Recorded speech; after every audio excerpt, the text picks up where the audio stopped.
କାନ୍ଦୁଛି ଗନ୍ଧମାର୍ଦ୍ଦନ। ସତରେ କ'ଣ ଗନ୍ଧମାର୍ଦ୍ଦନର ଅବସ୍ଥା ଠିକ୍ ଛତିଶଗଡ଼ର ହସଦେବ ଜଙ୍ଗଲ ପରି ହେବ? କେଉଁଠି ଅଛି ଗନ୍ଧମାର୍ଦ୍ଦନ? କ'ଣ ରହିଛି ଏହାର ପ୍ରମୁଖ ଭୂମିକା? କାହିଁକି ଗନ୍ଧମାର୍ଦ୍ଦନକୁ କେହି ଆଡ଼ ଆଖିରେ ଚାହିଁଲେ ବି ସହି ପାରୁନାହାନ୍ତି ଏଠାକାର ଜନସାଧାରଣ? যে আমার ভবিষ্যতে গন্ধমার্দ্দন কৌশি বি বিপদ হুয়ে তো আমি সে সচেতন বার্তা দেওয়া লাগে আমার আরম্ভ হয়েছি। আসন্তু জানিবা গন্ধমার্দ্দন পর্বত সম্পর্কিত সম্পূর্ণ বিবরণী।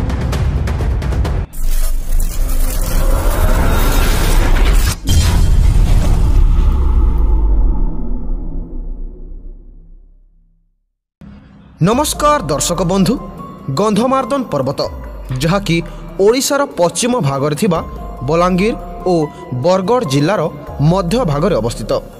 एही पर्वत को ओडिशार हिमालय कहिले अत्युक्ति हेब नाही, कारण एही पर्वत रे भरी रहिछि हजार हजार प्रजातिर औषधीय वृक्षलता।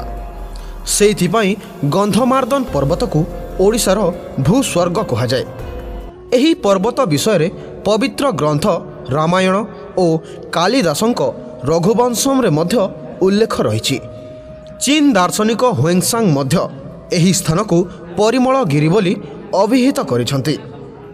बलांगीर और बरगढ़ जिले में थिबा 18,963 हेक्टर गंधमार्द्दन जंगल को सरकार बायोडायवर्सिटी हेरिटेज साइट अर्थात जैव विविधता ऐतिह्य स्थलर मान्यता देइछंती।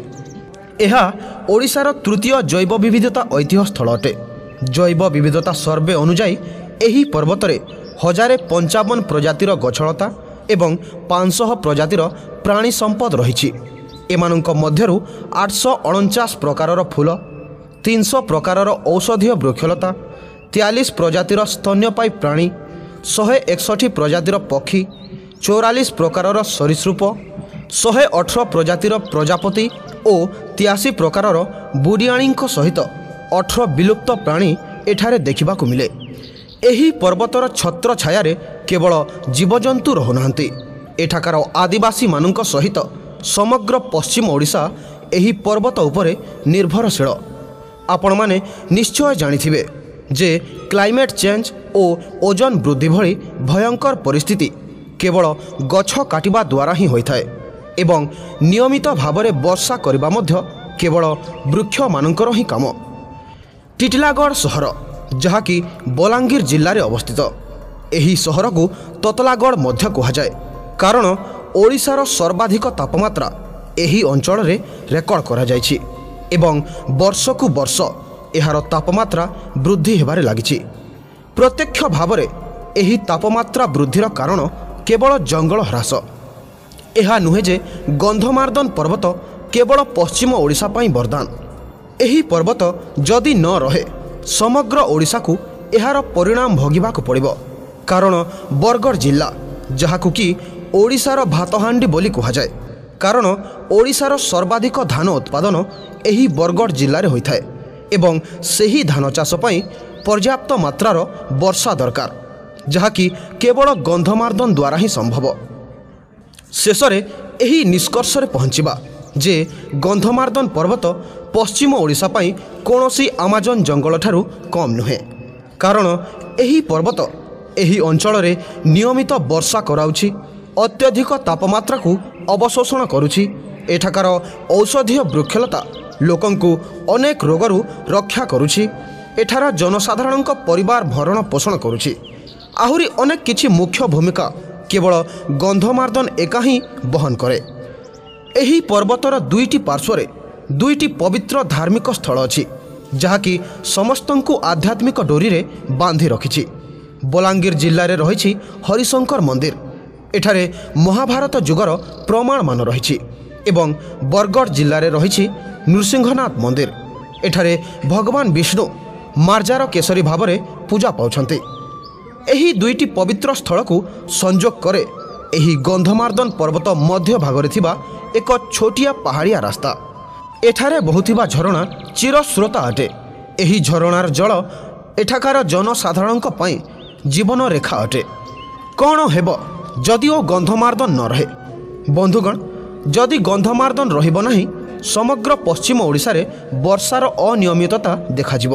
धीरे धीरे एही अंचल मरुड़ीग्रस्त हेब।